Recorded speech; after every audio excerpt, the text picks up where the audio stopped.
Assalamualaikum warahmatullahi wabarakatuh. Shalom, Om Swastiastu, Namo Buddhaya, salam kebajikan, salam hormat, salam presisi, selamat pagi, salam sehat buat kita semua. Yang kami hormati dan kami muliakan Ketua Komisi 3 DPR RI, para wakil ketua Komisi 3 dan seluruh anggota yang hadir hari ini, anggota Komisi 3. Lebih khusus lagi ada juga wakil ketua MPR yang hadir dan para perwakilan mahasiswa yang hadir di atas, para pengamat, Kapolda Sulteng beserta jajarannya, Wakapolda NTT dan seluruh jajaran yang hadir di ruang yang terhormat, di ruang Komisi 3. Pada kesempatan yang baik ini saya selaku Kapolda NTT dan seluruh jajaran Polda NTT menyampaikan rasa bangga dan mulia memasuki ruangan sidang Komisi 3 DPR RI yang mulia dan terhormat ini dan dapat bertatap muka langsung dengan anggota Komisi 3 DPR RI di mana dalam pertemuan dan forum yang terhormat ini kami percaya akan mendapatkan banyak masukan, pembelajaran dan pencerahan dari para anggota Komisi 3 yang terhormat.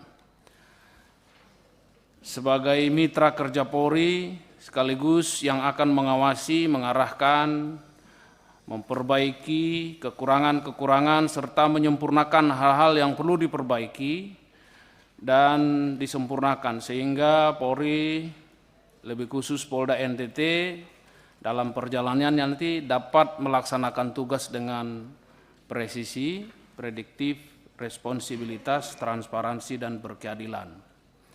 Pada hari ini Polda NTT dan beberapa pejabat Polda telah berada di ruangan ini atas surat undangan rapat dengar pendapat nomor B13034 PW 0110-2024 tertanggal 24 Oktober 2024 yang dengan kesempatan ini kami dapat menjelaskan dugaan pelanggaran etik yang dilakukan oleh Ibda Rudi Soek.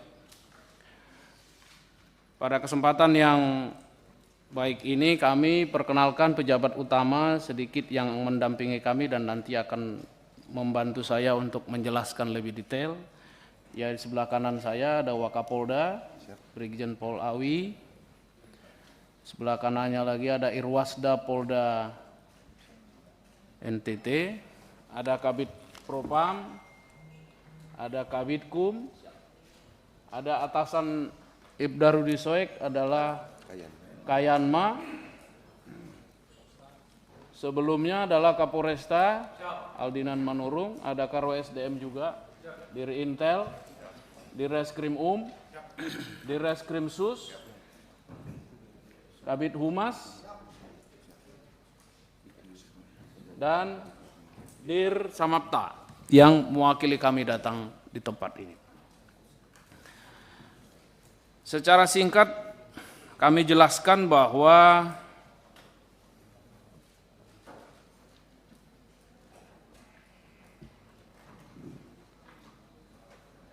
kejadian yang terjadi menimpa ataupun yang dilaksanakan oleh salah satu anggota kami, Ibda Rudi Soek. Sebelumnya kami tidak tahu Ibda Rudi Soek ini siapa sesungguhnya, tapi karena ada informasi pada saat itu yang menyatakan bahwa ada anggota Polri yang sedang melaksanakan karaoke pada jam dinas, maka Propam melaksanakan tindakan OTT dan ditemukan 4 anggota Polri, satu bernama Yohanes Suhardi, Kasat Reskrim Polresta Kupang, kemudian yang kedua Ibda Rudi Soek yang waktu itu menjabat sebagai KBO atau Kaurbin Ops Reserse Polresta Kupang, dan 2 polwan, yaitu Ibda Lucy dan Brigadir Jin. Nah, ketika ditangkap, mereka sedang duduk berpasangan.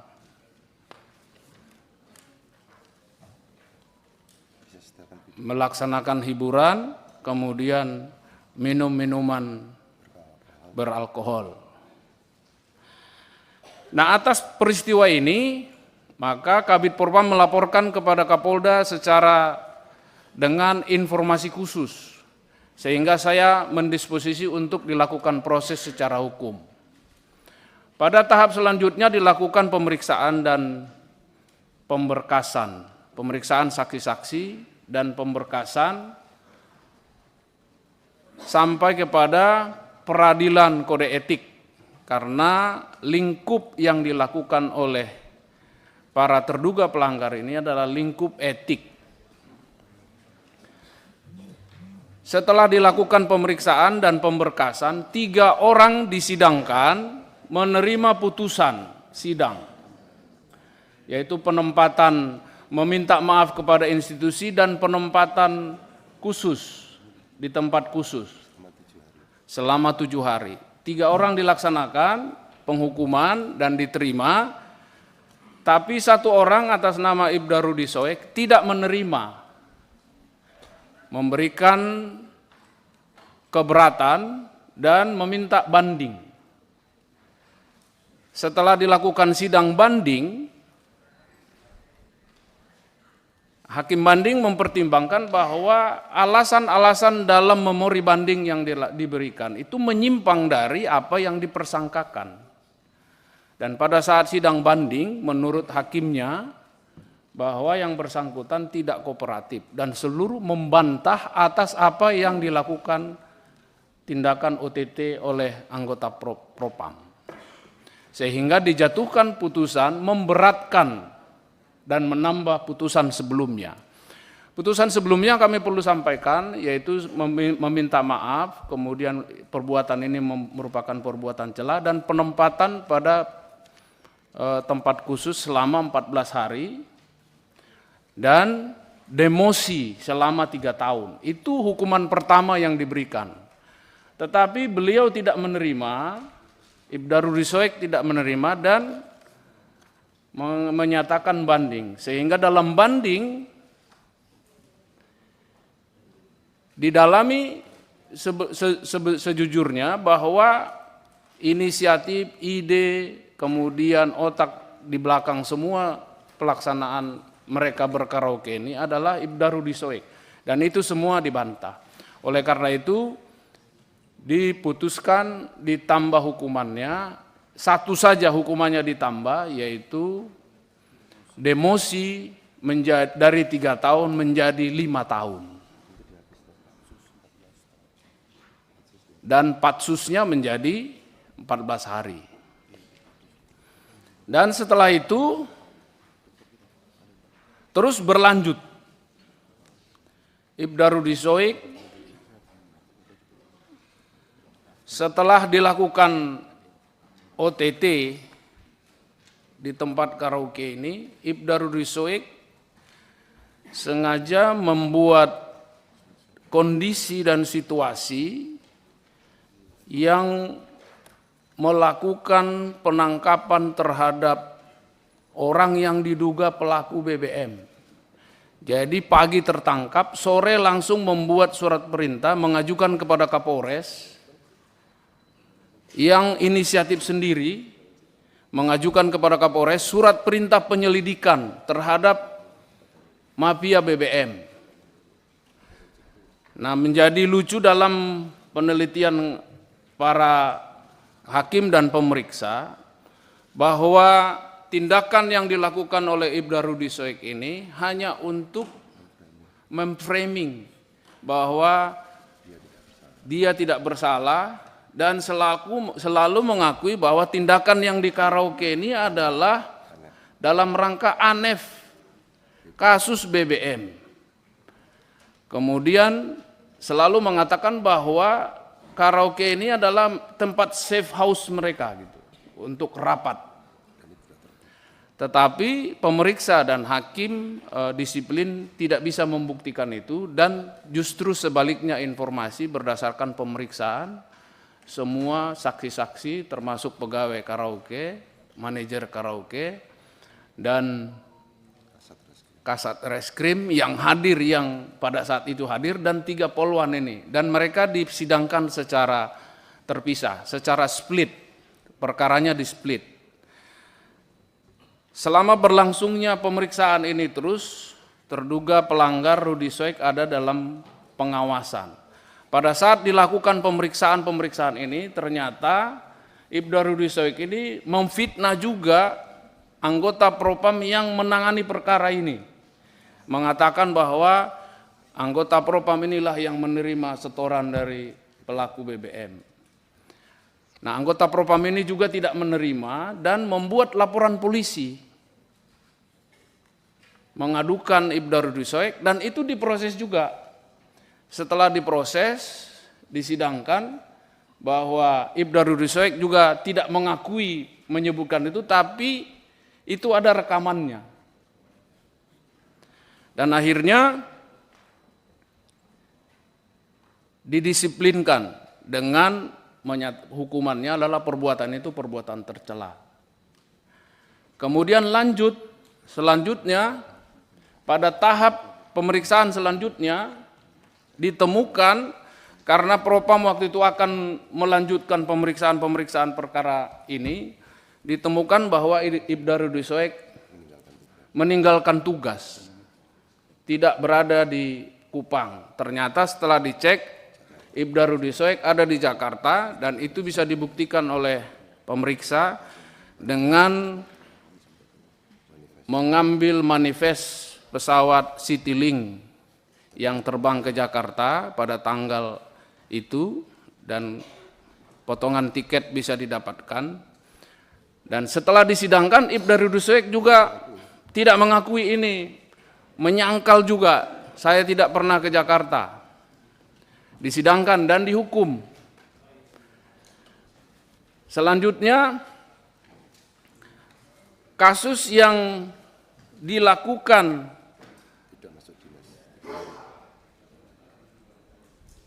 berangkat ke Jakarta itu setelah diputus, selanjutnya akan diperiksa. Ternyata dia tidak berada di kantor, dia tidak masuk berturut-turut selama 3 hari, dan itu akan menyulitkan oleh Propam untuk melanjutkan perkara ini. Dan diperiksa lagi, dibuat laporan lagi pelanggaran disiplin karena tidak masuk dinas selama 3 hari berturut-turut, dan diputuskan itu merupakan pelanggaran hukum disiplin, merupakan perbuatan tercela.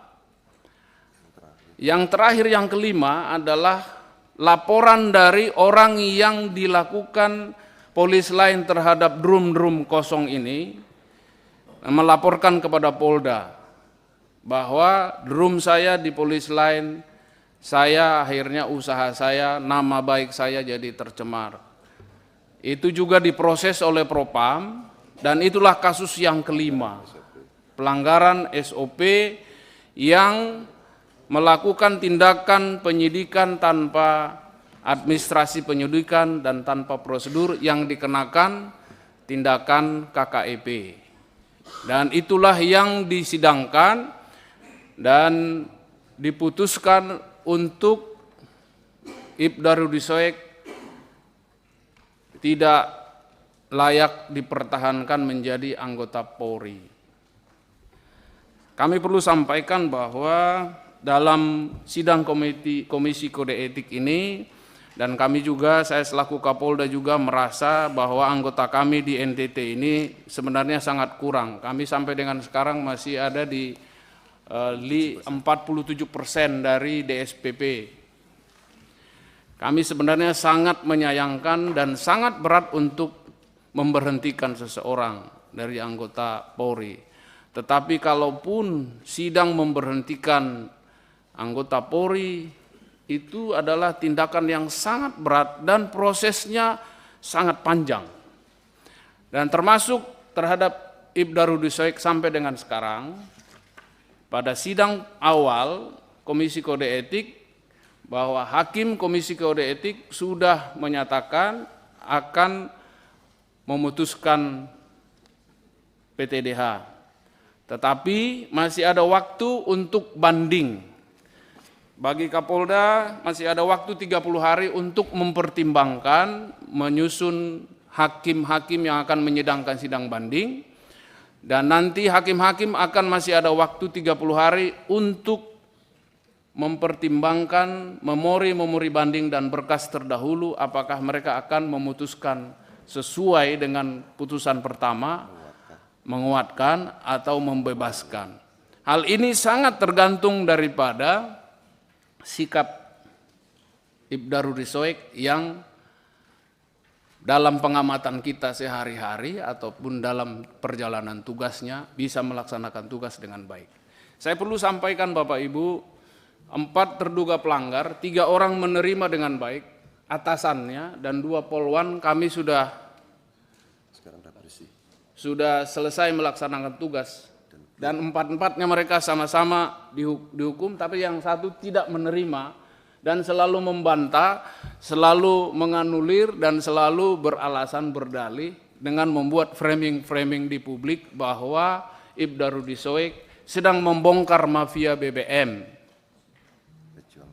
pejuang TPPO dan sebagainya macam. Kami hadirkan di sini Dirkrim Dirkrim Sus yang pernah menjadi atasannya, dan kami hadirkan di sini anggota-anggota kami yang senior, yang 30 tahun berdinas di Polda NTT, yang tahu persis siapa Ibda Rudi Soek. Termasuk atasannya Kasat Reskrim yang sama-sama ikut OTT, yang di OTT, mengakui bahwa itu perbuatan salah. Tetapi Ibda Rudi Soek sama sekali melawan, bahkan dengan sebutan siapapun akan saya lawan, termasuk Tuhan.